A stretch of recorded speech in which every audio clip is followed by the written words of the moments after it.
Specific heat और latent heat यानी कि विशिष्ट ऊष्मा और गुप्त ऊष्मा पे अगर वीडियो आपने नहीं देखा है तो देख ले वे।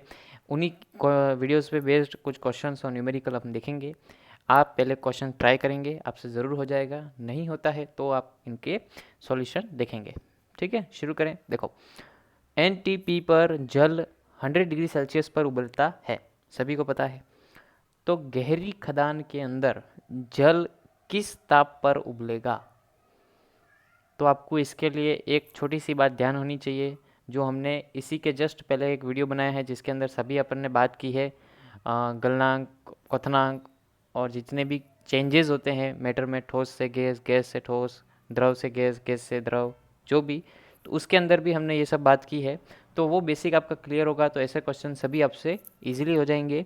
तो यहाँ पे आप ये कह रहा है कि गहरी खदान के अंदर जल किस ताप पर उबलेगा, यानी कि उसका क्वथनांक बढ़ जाएगा, यानी 100 डिग्री सेल्सियस से ज़्यादा हो जाएगा, कम हो जाएगा या उतना ही रहेगा। तो सीधी सी बात है, अगर आपने पढ़ा है तो आप जानते हैं कि जैसे जैसे आप गहराई में जाएंगे, यानी गहरी खदान बोला है आपको, है ना, तो गहरी खदान का मतलब जितना आप गहराई में उतरेंगे, है ना, उतना, जैसे वायुमंडलीय दाब यहाँ सतह पर वायुमंडलीय दाब जितना भी है, जितना गहराई में जाएंगे वायुमंडलीय दाब बढ़ेगा, और जितना दाब बढ़ेगा क्वथनांक भी बढ़ेगा। तो दाब जितना बढ़ता है क्वथनांक उतना ज़्यादा ही बढ़ता है ना। इसका मतलब 100 डिग्री सेल्सियस पर अगर आपका पानी उबलता है तो अब 100 डिग्री सेल्सियस से ज़्यादा ताप चाहिएगा, तब जाके आपका पानी उबलना शुरू होगा, यानी कि यहाँ पे आंसर हो जाएगा आपका 100, है ना। इसी का उल्टा अगर हम बात करें कि या सतह पर हो और पानी यहाँ पे उबल रहा है, तो आप जैसे जैसे ऊंचाई पे जाएंगे तो वहाँ पे ऊंचाई पे वायु दाब कम होगा, और दाब कम होगा तो क्वथनांक कम होगा, और क्वथनांक कम होगा तो 100 डिग्री सेल्सियस से टेम्परेचर पे अगर आपका जल उबलता है तो उससे कम टेम्परेचर पे ही जल उबल के और भाप बन के उड़ जाएगा। क्लियर, समझ में आ गई बात? आगे देखो, यदि किसी पदार्थ की विशिष्ट ऊष्मा अनंत है तो इसका अर्थ क्या होगा? पदार्थ ऊष्मा दे रहा है, ले रहा है, ऊष्मा दी जाए या ली जाए, ताप में कोई परिवर्तन नहीं होता है, या उपरोक्त सभी। तो इसके लिए भी आपको सीधा सा एक फॉर्मूला पता होना चाहिए, किसका? विशिष्ट ऊष्मा का। उसी के ऊपर आप बता सकते हैं। हमने वैसे बात की थी विशिष्ट ऊष्मा में, नहीं की हो तो देख लेवें।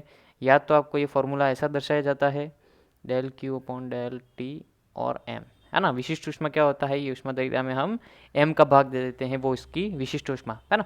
या फिर इसको, इसी फॉर्मूले को हम और कैसे दर्शाते हैं, del Q upon del theta, है ना।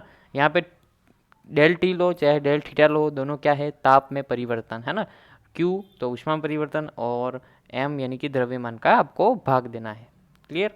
अब यहाँ पे आप क्या कर रहे हो साहब, आपको पूछा क्या है, किसी पदार्थ की विशिष्ट ऊष्मा अनंत है ना। तो कोई भी अनंत यानी कि विशिष्ट ऊष्मा यानी कि एस लो या फिर सी, है ना, या फिर सी, है ना। सी से भी दर्शाएंगे, एस से भी दर्शाएंगे, जिससे भी आपको दे रखा हो, कोई दिक्कत नहीं है, आपको जो अच्छा लगे आप यूज में ले सकते हैं। तो यहाँ पे विशिष्ट ऊष्मा आपको अनंत लानी है ना।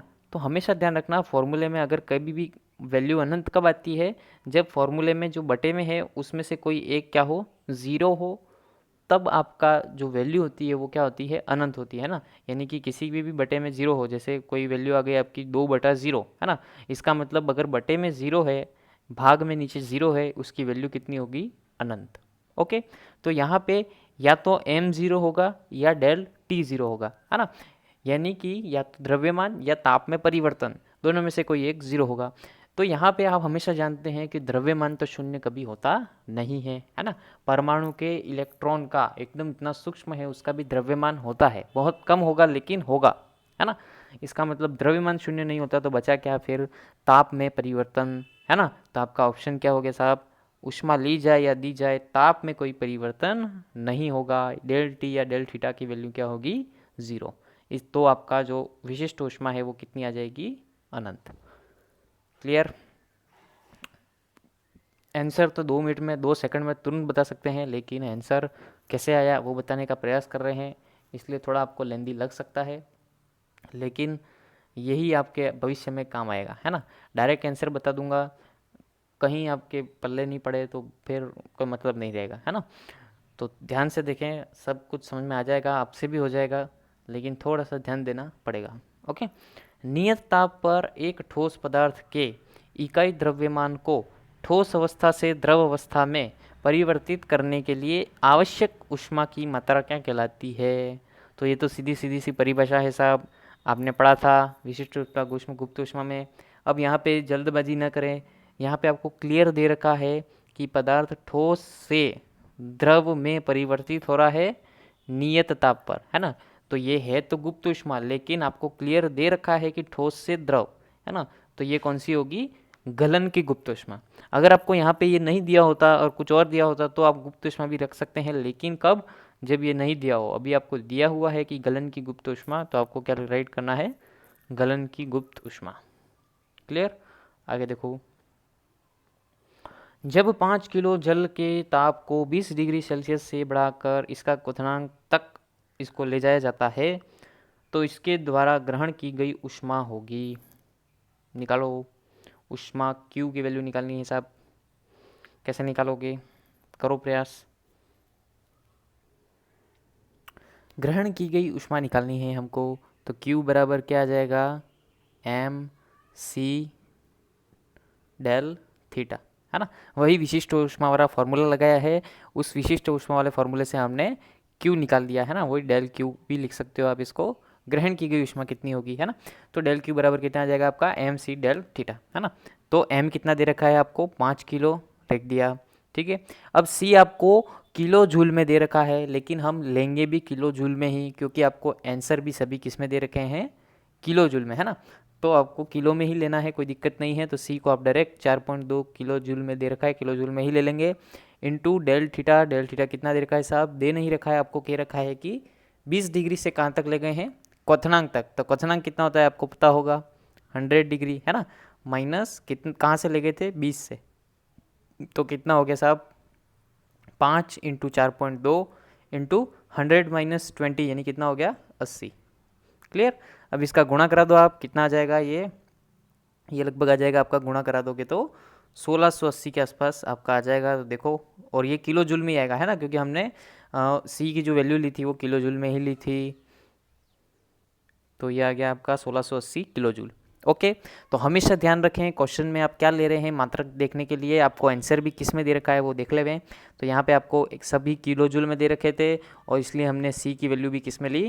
किलो जूल वाले में ही ली, है ना। अगर आपको जूल में दे रखा होगा तो आपको जूल में लेना होगा। आगे क्वेश्चन कर रहे हैं अपन, उसके अंदर जूल में लेंगे तब मैं उसमें बता दूंगा। तो हमेशा ध्यान रखें आपको किस में दे रखा है और आपको आंसर किस में निकालना है ना। तो मात्रकों का थोड़ा ध्यान जरूर देवें। आगे देखें साहब, देखो 100 डिग्री सेल्सियस पर स्थित पानी से जलने की तुलना में 100 डिग्री सेल्सियस की भाप से जलना अधिक खतरनाक है, समान खतरनाक है, कम खतरनाक है, उपरोक्त में से कोई नहीं। समझ में आया क्वेश्चन क्या कह रहा है? कहने का मतलब ये है कि 100 डिग्री सेल्सियस पे ही पानी भी है और 100 डिग्री सेल्सियस पे ही भाप भी है। कहने का मतलब दोनों का ताप समान है ना, लेकिन एक भाप है और एक पानी है। तो आप अगर किसी से जलते हो तो किससे अधिक जलोगे? आपको कौन सा अधिक गर्म लगेगा? पानी वाला या भाप वाला, है ना। किससे आपको, जैसे आपकी उंगली लगा के देखना दोनों में, है ना, करना मत भाई, हाँ। तो समझ में किससे आएगा आपको? देखो, तो आपने हमेशा ध्यान दिया होगा, अगर कभी किसी ने ये चीज़ एक्सपीरियंस अगर गलती से करी है तो आपको पता होगा। एक तो इसके अंदर कंसेप्ट लग रहा है गुप्त ऊष्मा वाला, है ना। यहाँ पे इसका रोल कहाँ पे आ रहा है? गुप्त ऊष्मा वाला। तो गुप्त ऊष्मा में आपने पढ़ा था कि स्थिर ताप पर, यानी कि नियत ताप पर, यानी 100 डिग्री सेल्सियस 100 डिग्री सेल्सियस, इसमें जब भी अवस्था परिवर्तन होती है तो कुछ ऊष्मा लगती है ना। वो आपको टेम्परेचर में नहीं दिखेगी, टेम्परेचर तो आपका नियत ही दिखेगा, लेकिन वो ऊष्मा होती है ना। तो अगर पानी को ऊष्मा दोगे दोगे तो वो ऊष्मा लेके फिर वो पानी से किस में कन्वर्ट होगा? भाप में। यानी कि 100 डिग्री सेल्सियस की जो भाप है, 100 डिग्री सेल्सियस की जो भाप है उसमें 540 कैलोरी प्रति ग्राम, ये वैल्यू अगर कहीं पूछे तो ध्यान भी रख सकते हो। 540 कैलोरी प्रति ग्राम एक्स्ट्रा ऊर्जा समाहित होती है भाप के अंदर, क्योंकि वो पानी से अवस्था परिवर्तित करके भाप में कन्वर्ट हुआ है ना। तो टेम्परेचर तो 100 डिग्री सेल्सियस ही दिखाएगा, लेकिन भाप में अतिरिक्त ऊर्जा होगी 540 कैलोरी प्रति ग्राम की, है ना। इसलिए अधिक खतरनाक कौन है? भाप है ना। तो आपका आंसर होगा यहाँ पे अधिक खतरनाक होगी भाप। तो पानी की जलने से तुलना में भाप से जलना अधिक खतरनाक होगा।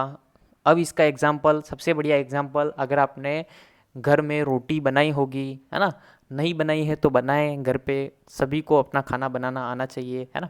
तो रोटी बना के देखे साहब, आपको एक्सपीरियंस हो जाएगा कहीं ना कहीं रोटी बनाते हुए, सवाल का पूरा एक्सपीरियंस हो जाएगा कि अगर आप रोटी को डायरेक्ट भी छू के ऐसे पलट देते हैं तो आपको इतना गर्म नहीं लगेगा।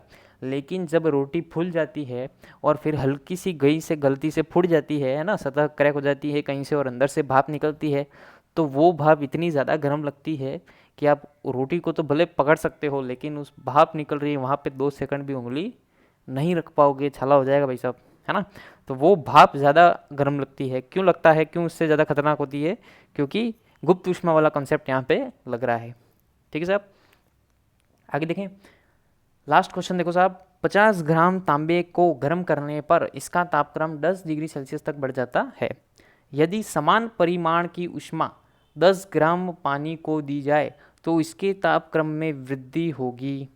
कितनी होगी देख लो। तांबे की विशिष्ट ऊष्मा 420 जूल प्रति किलो प्रति डिग्री सेल्सियस आपको दे रखी है। तांबे की आपको दे रखी है, और जल की अगर नहीं दी हो तो भी आपको ध्यान रखनी है, जो यहाँ पे देख रखी थी क्वेश्चन में, है ना। तो अगर आपको नहीं दी हो तो भी आपको याद होना चाहिए।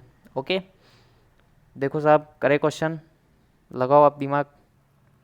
आपको क्वेश्चन में दे रखा है समान परिमाण की ऊष्मा, है ना। तो इससे आपको सिद्ध होता है कि दोनों की जो ऊष्मा की जो क्यू की जो वैल्यू आएगी वो सेम होगी, है ना। यानी कि तांबे के लिए हम यूज़ में ले लेते हैं सी फॉर कॉपर, तांबा, है ना, और पानी के लिए हम ले लेते हैं डब्ल्यू, वाटर, पानी। ठीक है साहब। अब दोनों के लिए क्यू की आपको फॉर्मूला लगाना है, क्यू का फॉर्मूला लगाओ, वैल्यूज़ रखो, और सीधा सा है जो आपको निकालना है वो इजीली आ जाएगा। तो देखो साहब क्या करते हैं, फॉर्मूला लगा देते हैं दोनों का। एम सी डेल थीटा बराबर M C del theta. Clear. C वाले के लिए नीचे सबकी जगह सी लिख देते हैं, और डब्ल्यू वाले में डब्ल्यू डब्ल्यू डब्ल्यू। क्लियर। यानी कि एक तरफ कॉपर वाला, एक तरफ वाटर वाला, दोनों समान है, ये आपको क्वेश्चन में, दोनों के क्यू की वैल्यू आपको समान है, ये आपको क्वेश्चन में दे रखा है। ठीक है साहब। अब देखो यहाँ पे हमेशा आप ध्यान रखना, मैं हमेशा कहता हुआ हूँ कि आपको न्यूमेरिकल में टेम्परेचर जैसे केल्विन में लेना होता है तो हम केल्विन में लेते हैं, लेकिन यहाँ पे आपको क्वेश्चन में भी डिग्री सेल्सियस में दिया है, और आपको जो आंसर पूछा है वो भी डिग्री सेल्सियस में ही है ना। सारे ऑप्शन आप देखेंगे तो सारे ऑप्शन आपको डिग्री सेल्सियस में दे रखे हैं, इसलिए हम यहाँ पे टेम्परेचर डिग्री सेल्सियस में ही ले रहे हैं। डायरेक्ट भी ले सकते हैं इसमें यहाँ पे। तो देखो साहब क्या करते हैं, अब अपन एम की वैल्यू क्या कितनी दे रखी है आपको, 50 ग्राम, तो ग्राम को आपको किसमें देना पड़ेगा, किलो में, तो 10⁻³ इनटू सी कितना दे रखा है, 420। ओके, ये आपको दे रखा है क्वेश्चन में सभी, है ना। और ताप में परिवर्तन कितना आ जाएगा देव साहब, इनटू 10 डिग्री सेल्सियस बराबर एम कितना दे रखा है, 10 ग्राम, तो 10 ग्राम को हमने बदल दिया किलो में, 10 × 10⁻³ है ना, बदल दिया है, हो सकता है काम आएगा हमारे को। देखो आगे क्या करते हैं, सी देखो, अब यहाँ पे सी मैं बता देता हूँ, एक बार डायरेक्ट लिख देता हूँ फिर आपको बता देता हूँ कहाँ से आया। वैसे अब पिछले सवाल में हमने देख रखा है 4200 इंटू डेल थीटा डब्ल्यू, ये आपको ज्ञात करना है ना, यही तो आपको ज्ञात करना है, क्वेश्चन में यही आपको पूछा है। अब सी की वैल्यू वाटर के लिए मैंने 4200 कैसे ली साहब, 420 तो कॉपर के लिए आपको दे रखी है क्वेश्चन में, है ना, और वाटर के लिए हमने 4200 कैसे ली, तो आपको ये देखो सी यानी कि विशिष्ट ऊष्मा कितनी होती है, तो आपने अभी पिछले क्वेश्चन में पढ़ी 4.2 किलो जूल प्रति किलोग्राम प्रति डिग्री सेंटीग्रेड। ठीक सब। तो 4.2 किलो को अगर आप जूल में बदलते हो तो कितना हो जाएगा, 4.2 इंटू किलो कितना होता है, 10⁻³ है ना, जूल प्रति किलोग्राम प्रति डिग्री सेंटीग्रेड, है ना। तो ये आ जाएगा सी बराबर कितना आ जाएगा, 4.2, पॉइंट हटाओ, एक जीरो लगाओ, एक जीरो से एक जीरो कट जाएगा, यानी कि 2 जीरो, यानी कि 4200 जूल प्रति किलोग्राम प्रति डिग्री सेंटीग्रेड। क्लियर। तो सी बराबर कितना आ गया आपका, 4200, वही हमने क्वेश्चन के अंदर रखा है। बस सॉल्व कर लो अब उस इक्वेशन को। तो वो इक्वेशन इतनी इजी है कि धड़ल्ले से सारे 10⁻³ 10⁻³ सारे 0 0 आपस में कट जाएंगे, और आपको सीधा सीधा क्या मिल जाएगा, डेल थीटा डब्ल्यू बराबर सीधा आपको मिल जाएगा, यहाँ पे बचेगा 5 × 42, और उधर 42 बचेगा जो इधर बटे में आ जाएगा, और 42 से 42 भी इजीली कट जाएगा और आपको सीधा सीधा मिल जाएगा 5 डिग्री सेल्सियस। ठीक है, ऑप्शन देखो 5 degree Celsius, option A. Clear, कोई दिक्कत नहीं? ठीक साहब, कुछ समझ में नहीं आया हो रिवर्स मार के फिर से देख लेना। बेसिक विशिष्ट ऊष्मा गुप्त ऊष्मा पढ़ा रखा है, नहीं पढ़ा हो पढ़ लेना। बस तब तक प्रैक्टिस करते रहो, आगे और भी क्वेश्चन न्यूमेरिकल जो भी बनते हैं हम ज़रूर देखेंगे। तब तक पढ़ते रहो, मस्त रहो, अपना ध्यान रखो, नेचर का ध्यान रखो। धन्यवाद।